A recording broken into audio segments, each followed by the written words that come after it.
हरियाणा के राज्यपाल बंडारू दत्तात्रेय ने विधानसभा भंग कर दी है। प्रदेश की भाजपा सरकार की सिफारिश पर गवर्नर ने इसका नोटिफिकेशन जारी कर दिया। सीएम नायब सैनी की अगुवाई वाली कैबिनेट ने बुधवार को ही विधानसभा भंग करने के प्रस्ताव को मंजूरी दी थी। इसके बाद राज्यपाल को सिफारिश की गई। आपको बता दें कि सरकार का कार्यकाल 3 नवंबर तक था, यानी अभी कार्यकाल पूरा होने में 52 दिन बचे थे। लेकिन उससे पहले ही एक संवैधानिक संकट के चलते विधानसभा भंग कर दी गई। दरअसल संविधान के अनुच्छेद 174(1) के तहत किसी भी राज्य की विधानसभा के 2 सत्रों के बीच 6 महीने से ज्यादा का समय नहीं होना चाहिए। हरियाणा में 13 मार्च 2024 को एक दिन का विशेष सत्र बुलाया गया था, जिसमें सीएम नायब सैनी ने बहुमत साबित किया।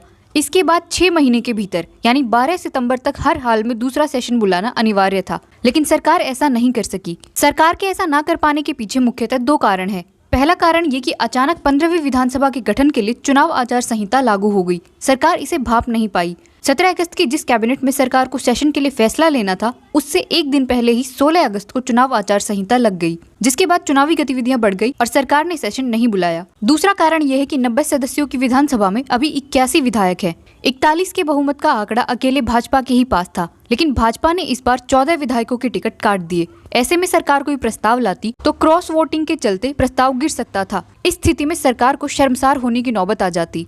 इसलिए 6 महीने की अवधि में विधानसभा सत्र न बुला पाने के संवैधानिक संकट से बचने के लिए हरियाणा सरकार ने यह कदम उठाया। इसलिए 14वीं विधानसभा समय से पहले भंग कर दी गई। आपको बता दें कि देश में इस तरह के संवैधानिक संकट के बाद विधानसभा भंग करने का यह पहला मामला है। देश आजाद होने के बाद कभी ऐसी स्थिति नहीं आई। यहाँ तक कि कोरोना काल में भी हरियाणा में इस संकट को टालने के लिए एक दिन का सेशन बुलाया गया था। इससे पहले भी हरियाणा विधानसभा 3 बार भंग हुई, लेकिन तब समय से पहले चुनाव करवाने के लिए ऐसा किया गया था। इस फैसले के बाद अब विधायकों का कार्यकाल समाप्त हो जाएगा। वे पूर्व विधायक कहलाएंगे। उनकी सभी सुविधाएं खत्म हो जाएंगी। सीएम नायब सिंह सैनी व मंत्री कार्यवाहक के तौर पर कार्य करते रहेंगे, लेकिन वे कोई नीतिगत फैसले नहीं ले सकेंगे। हालांकि कोई महामारी, प्राकृतिक आपदा या असुरक्षा जैसा मामला आता है तो फैसला लेने में सक्षम रहेंगे।